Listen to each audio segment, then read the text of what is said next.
Hi guys, hope I'm in focus, never mind that. So, a short update on the EU Weapons Directive or the EU gun ban. But this is only in regards to Sweden because they passed it, so now all member countries or countries just part of Schengen like Norway and Switzerland has to implement this in their local legislation. So it has to become national law now. So in Sweden they have given a guy called, let's see here, what's his name? Casimir Åberg. Anyway, he's a guy who's done similar things before. He's also done a book together with another guy explaining how the gun laws in Sweden work, stuff like that. Well, a cursory Google search showed me that much at least. Anyway, so what's gonna happen? They've basically told him to do as little as possible to change the law in Sweden. And this investigation he's gonna do is twofold. Let's see if I get the dates right. Well, in 2018, January 10, he will present his report on how he thinks the gun laws in Sweden, if they should be changed, how they should be changed to implement this weapons directive.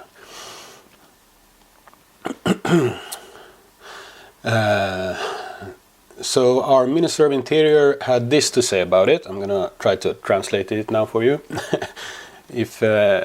I'm gonna post a link to this article in the description for you Swedish people or people that actually likes to read Google Translate shit. Anyway, he's not gonna fix anything that isn't broken. It's only if there's forcing rules that he's gonna put a suggestion.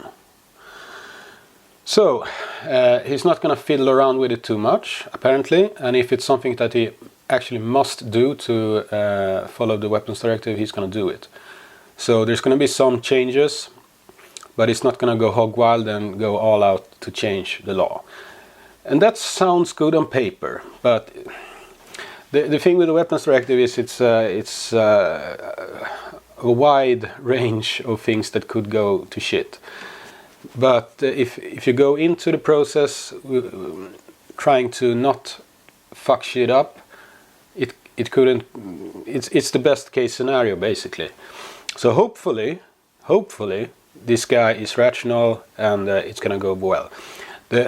The worst case scenario for me before I read this was that the guy called Peter Torssell, who's the biggest gun grabber in Sweden and who's to blame for a lot of this shit in EU, that he got somehow involved.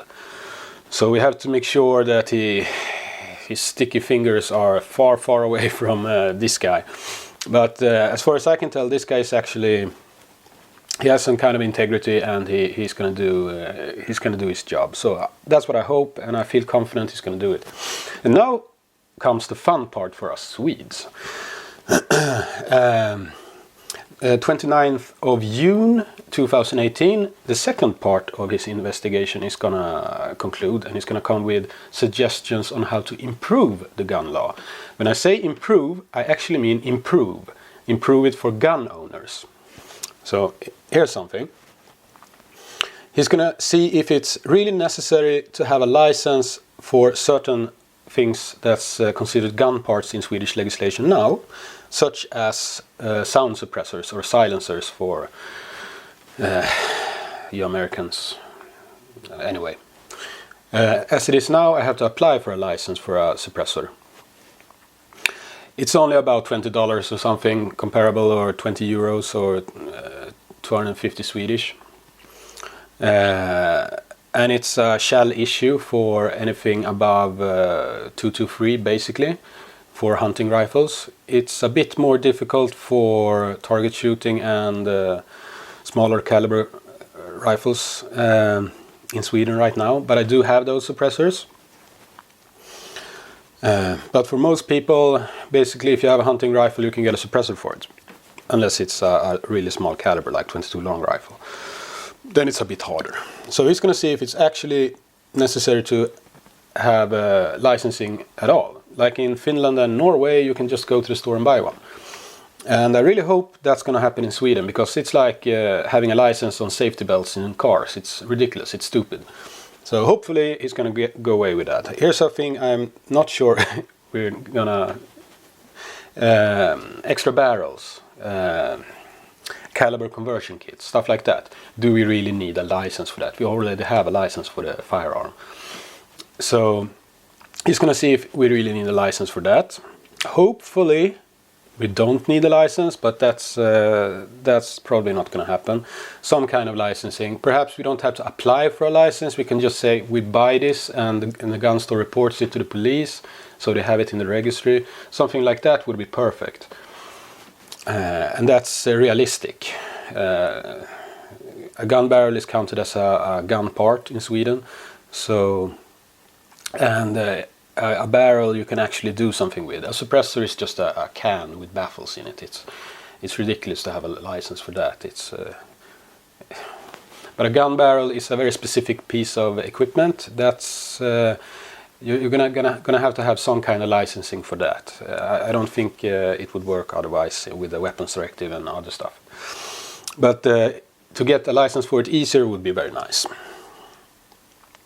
And if you have another suggestion here is, if you have a rifle, perhaps an old one, if you want to exchange that at the gun store for a new one,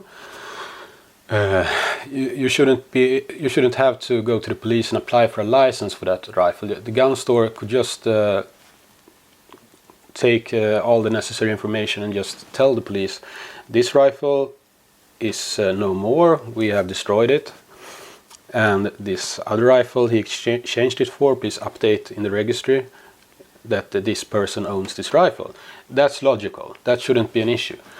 But now you can wait a long time to get your license, and then you have to first be without a rifle, so you can't hunt, you can't target shoot, you can't do anything while you're waiting for the police to do their work. So first you have to get rid of your old rifle, then you have to apply for a license for the new rifle, and it's a long process.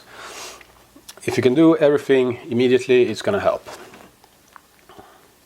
And for handguns, you define handguns in Sweden, a firearm that's meant to be fired by one hand, and a firearm that's meant to be fired by two hands is a rifle. It's not more complicated than that. And there are special licensing procedures for handguns in Sweden now. You're only gonna have it for 5 years, then you have to reapply for your license. And they're gonna check if they can simplify the procedure to get a license for that, because it's always so fucked up now. According to the law, it's forbidden to have a handgun in Sweden. But it's some kind of special dispensation for that. It's called synnerliga skäl in Swedish, and that's basically legalese for it's totally fucking forbidden. But you can get a license for a handgun. I have a lot of them myself. But it shouldn't be possible the way the law is written. And the police is capitalizing on this and trying to make it really, really difficult for target shooters using handguns in Sweden. So the law has to be changed. It really does, because it's not logical. It doesn't follow how laws are supposed to function in Swedish justice system as it is now. And it's a really strange situation. Of course we can have handguns, but if you read the law to the letter, we're really not supposed to be able to have handguns. So it's really strange. So that has to be, something has to be done about that. And there are some other things that's not really applicable to gun owners, state guns and companies that need them for protection and stuff like that. So let's all hope that this turns out to be some kind of blessing in disguise and we get some good laws out of this shit. Because next year in 2018, it's an election year in Sweden. This will be done in the summer. But in the fall, in September, we have the election. And if we have a really good opportunity to impact the politicians now, because as you may know, politicians are really, really into listening to their constituency when there's an election year. So be ready to write your politicians about this, and yeah, if you're a Swede, that is. And if you're living anywhere else in Europe, write your politicians there and keep track on how they're going to implement the weapons directive. This is crucial. Okay, that's all for today. Have a nice day, everyone.